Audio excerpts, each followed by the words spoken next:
Mimi na huyu kiongozi wetu Raila Amolo Odinga nilijuana na yeye wakati nilichaguliwa kama mbunge wa Eldoret North in 1997. I came to meet him in parliament. Baadaye tukawa na urafiki na ushirikiana, mpaka tukatengeneza ile ilikuwa inaitwa cooperation siku hizo, mpaka Raila akakuwa Secretary General wa KANU.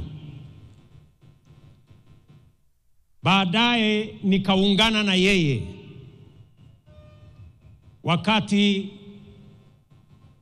tulikuwa na mambo ya katiba ya taifa letu la Kenya.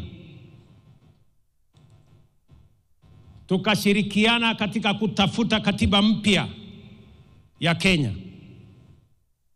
Mimi nikuwa mwenyekiti wa kamati ya bunge ya katiba baada yake. Na mambo yakaenda mpaka tukaunda chama cha ODM pamoja na ndugu yetu Raila Odinga akiwa ndio kiongozi wetu.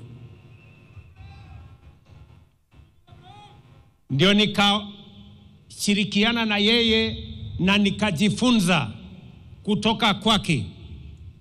I can confidently say, as Mama Aida has said, Raila Odinga was not just an engineer, he was a political engineer. And I can say here, among his many students in the class of political engineering was yours truly, William Ruto. And I am very proud today